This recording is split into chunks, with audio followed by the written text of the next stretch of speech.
দেশে বিভিন্ন জায়গার আরো কিছু খবর নিয়ে এখন থাকছে একটি ডেস্ক রিপোর্ট।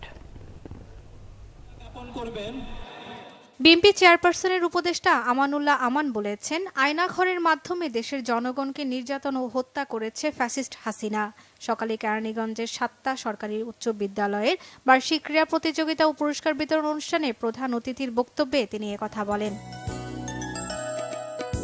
জামায়াতের নীলফামারীর আমির অধ্যাপক মাওলানা আব্দুল সাত্তার বলেছেন, খুনি হাসিনাকে এদেশে ফিরিয়ে এনে বিচার করতে হবে।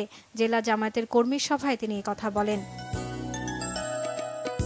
সুন্দরবন দিবস উপলক্ষে র্যালি হয়েছে মংলায়। উপজেলা পরিষদের সামনে থেকে র্যালিটি শুরু হয়ে পৌরসভার সামনে গিয়ে শেষ হয়। পরে সেখানেই হয় সংক্ষিপ্ত আলোচনা সভা। এই উপলক্ষে র্যালি হয়েছে সাতক্ষীরায়ও। পরে আলোচনা সভায় বক্তারা অবিলম্বে সুন্দরবন রক্ষায় প্রয়োজনীয় উদ্যোগ নেয়ার দাবি জানান।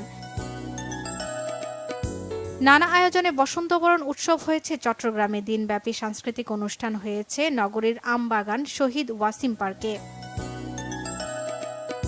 Rangpur border guard public school and কলেজের আন্তঃ হাউস বার্ষিক ক্রীড়া প্রতিযোগিতা হয়েছে। প্রতিযোগিতায় ৪৭টি ইভেন্টে ৬ শতাধিক শিক্ষার্থী অংশ নেয়। সাভারে ২ দিনব্যাপী বইমেলা ও পিঠা উৎসব শুরু হয়েছে। পৌর এলাকার ইমানদীপুর সরকারি প্রাইমারি স্কুল মাঠে এ উৎসব উদ্বোধন করেন বিএনপির সহ পরিবার কল্যাণ বিষয়ক সম্পাদক ডাক্তার দেওয়ান সালাউদ্দিন বাবু। গোপালগঞ্জ বিজ্ঞান ও প্রযুক্তি বিশ্ববিদ্যালয়ের ইংরেজি বিভাগের উদ্যোগে প্রথমবারের মতো জাতীয় ছাত্র সম্মেলন শুরু হয়েছে।